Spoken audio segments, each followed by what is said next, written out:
दोस्तों नमस्कार।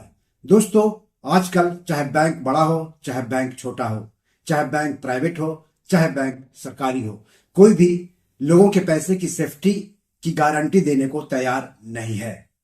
हाल के दिनों में देश के दो सबसे बड़े प्राइवेट बैंक एचडीएफसी बैंक और आईसीआईसीआई बैंक में जो एफडी फ्रॉड हुआ है उसको देख करके तो ऐसा ही कहा जा सकता है। दोस्तों, कुछ समय पहले ही प्राइवेट बैंक एचडीएफसी बैंक के मुंबई के लोखंड वाला शाखा में एफडी फ्रॉड की खबर आई थी।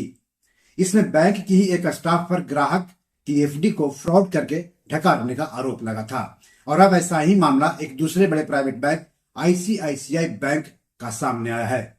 इस बैंक में एफडी कराने वाले ग्राहकों के साथ बहुत बड़ा धोखा हुआ है। पूरा मामला क्या है, ये धोखा कैसे हुआ है और बैंक ने इस पर क्या सफाई दी है, और अगर आप कहीं एफडी कराते हैं या आपने कहीं पर एफडी करा रखा है तो उसकी सेफ्टी के लिए आपको क्या करना चाहिए, ये सब हम आपको इस एपिसोड में आगे बताएंगे। लेकिन सबसे पहले आप सबसे गुजारिश है कि चैनल के लिए नए हैं तो तुरंत सब्सक्राइब कर लीजिए, वीडियो को ज्यादा से ज्यादा शेयर कीजिए ताकि ज्यादा से ज्यादा लोगों तक जानकारी पहुंचे। हो सकता है आपके एक शेयर से आपके किसी अपनों का ही फायदा हो जाए। तो चलिए आगे बढ़ते हैं। दोस्तों, तस्वीर में जो मुस्कुराता चेहरा है वह है साक्षी गुप्ता का। साक्षी के मुस्कुराते चेहरे पर मत जाइए, इस चेहरे के पीछे के काले कारनामे पर गौर करेंगे तो आपके पैरों के नीचे से जमीन खिसक जाएगी। साक्षी ने 4.5 करोड़ से ज्यादा की रकम का फ्रॉड किया है। साक्षी कोटा शहर के श्री राम नगर स्थित आईसीआईसीआई बैंक की रिलेशनशिप मैनेजर थी। साक्षी ने 40 से ज्यादा ग्राहकों के 110 खातों से लगभग 4 करोड़ 58 लाख रुपए फ्रॉड करके निकाल लिए। उसने यह रकम शेयर बाजार में निवेश की, जहां पर सारे पैसे डूब गए। साक्षी को गिरफ्तार कर जेल भेज दिया गया है और पुलिस जांच जारी है। सवाल है कि साक्षी ने यह सब कैसे किया और कितने दिनों में किया। साक्षी गुप्ता ने यह फ्रॉड 2020 से 2023 तक करीब 2.5 साल तक की। उसने बुजुर्ग ग्राहकों को निशाना बनाया जिनकी डिजिटल समझ कम थी ताकि ट्रांजैक्शन का अलर्ट न पहुंचे। साथ ही खातों के पिन भी बदल दिए गए। उसने ग्राहकों के डेबिट कार्ड और ओटीपी का गलत इस्तेमाल कर पैसे ट्रांसफर किए। उसने सबसे पहले पीड़ित खाताधारकों के खातों में पंजीकृत मोबाइल नंबर बदल दिए, जिससे ग्राहकों को निकासी के बारे में सूचनाएं प्राप्त नहीं हो सके। पुलिस ने कहा है कि जांच से पता चला है कि साक्षी गुप्ता ने लगभग 2.5 साल की अवधि में 41 ग्राहकों के 110 से अधिक खातों से पैसे निकाले थे। साक्षी ने एक मामले में महिला ग्राहक के खाते में जमा 3 करोड़ 22 लाख रुपए को पूल अकाउंट की तरह इस्तेमाल किया। 31 ग्राहकों की एफडी समय से पहले तुड़वाकर 1 करोड़ 34 लाख से अधिक की रकम ट्रांसफर की गई। फर्जी तरीके से 3 करोड़ 40 लाख का पर्सनल लोन भी लिया गया। पूछताछ में साक्षी ने बताया कि वह बैंक ग्राहकों से मोबाइल नंबर बदलने के लिए फॉर्म भरवाती थी और उसमें अपने परिवार का नंबर डाल देती थी ताकि पैसे निकालने का मैसेज खाता धारक तक न पहुंचे।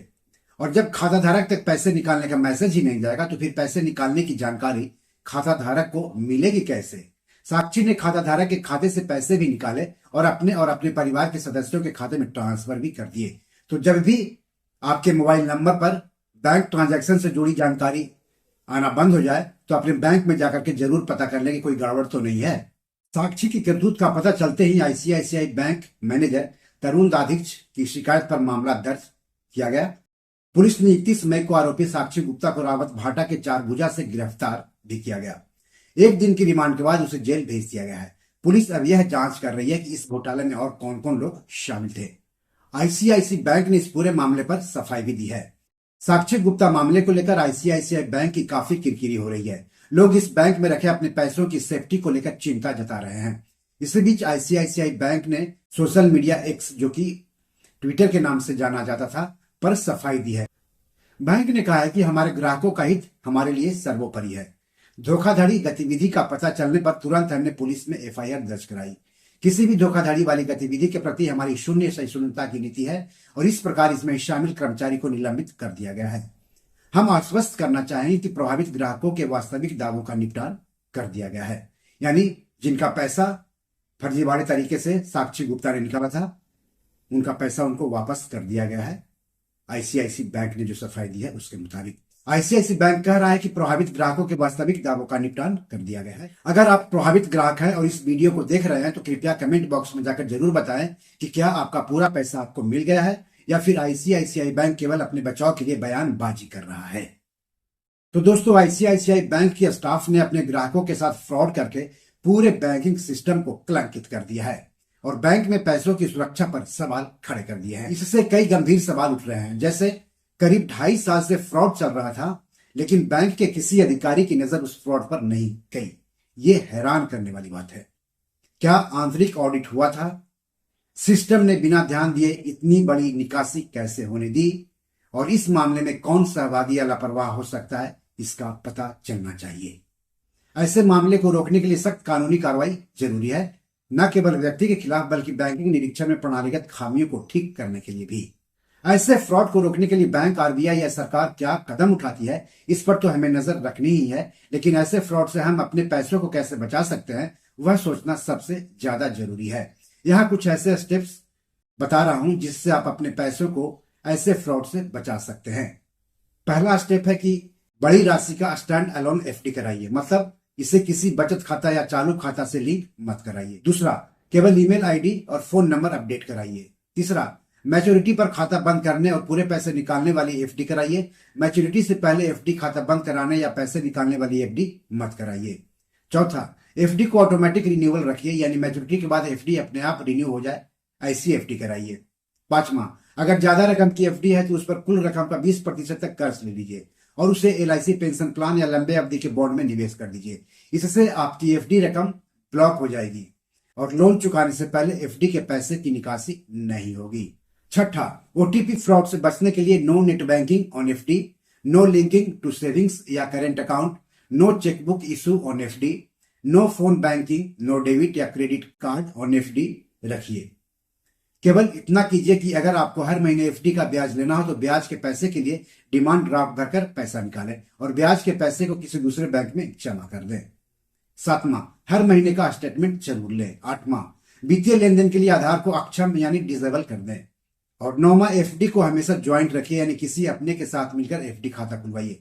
इससे एफडी के फ्रॉड की संभावना कम हो जाती है। आपकी एफडी पर लुटेरे बैंक स्टाफ की नजर है, इसलिए फ्रॉड से बचाकर अपने पैसों को रखिए, अपनी एफडी को रखिए। दोस्तों, बैंक में हम या आप भरोसा करके पैसा रखते हैं, ये सोचकर पैसा रखते हैं कि पैसा पूरी तरह सुरक्षित रहेगा। इसके लिए बैंक कई तरह के चार्ज और जुर्माना भी वसूलते हैं, जैसे मिनिमम बैलेंस नहीं रखने पर जीएसटी के साथ पेनाल्टी, तय संख्या से ज्यादा पैसा निकालने पर जुर्माना। यहां तक बैंक में अगर गड़बड़ी हो या बैंक की आर्थिक स्थिति खराब हो और बैंक पर आरबीआई प्रतिबंध लगा दे तो हम अपने ही पूरे पैसे या एक भी पैसा नहीं निकाल सकते हैं। और अगर आरबीआई बैंक का लाइसेंस रद्द कर दे या फिर बैंक डूब जाए तो आपको केवल 5 लाख रुपए तक ही वापस मिलने की उम्मीद रहती है। ग्राहकों के साथ इतना सब कुछ ज्यादती करने के बाद भी बैंक आपके पैसे की सुरक्षा की गारंटी नहीं देते हैं और न ही आरबीआई या सरकार इसकी जिम्मेदारी लेती है। तो आखिरकार बैंकों में रखे पैसे की सेफ्टी के लिए उपाय क्या है और कौन करेगा? जवाब तो तलाशना होगा। इसके लिए कदम तो उठाने होंगे। दोस्तों, देश का केंद्रीय बैंक भारतीय रिजर्व बैंक यानी आरबीआई समय समय पर देश के सबसे सुरक्षित बैंक की सूची जारी करते रहता है। सबसे सुरक्षित बैंक में देश के सबसे बड़े बैंक एसबीआई के अलावा एचडीएफसी बैंक और आईसीआईसीआई बैंक शामिल है। लेकिन एचडीएफसी बैंक और आईसीआईसीआई बैंक में एफडी फ्रॉड को देखते हुए बैंक में पैसे की सेफ्टी को लेकर लोगों का भरोसा नहीं हो पा रहा है। तो बी योर मनी मैनेजर में आज इतना ही। आईसीआईसीआई बैंक की एक स्टाफ द्वारा अपने ही खाता धारक की एफडी के साथ किए गए फ्रॉड पर आपका क्या कहना है, कमेंट बॉक्स में जाकर हमें जरूर बताएं। ऐसे फर्जीवाड़े से आप बैंक में रखे अपने पैसों को कैसे बचाएंगे, इसके बारे में भी बताइएगा। क्या आपके साथ भी किसी बैंक ने इस तरह का धोखा किया है? कमेंट बॉक्स में जाकर हमें जरूर लिखिए। एपिसोड कैसा लगा, इसके बारे में भी बताइएगा। इस एपिसोड या पैसों से जुड़े कोई सवाल हो तो जरूर पूछेगा। आगे किस टॉपिक पर वीडियो चाहते हैं हमें बताएंगे तो अच्छा लगेगा। धन्यवाद, नमस्कार।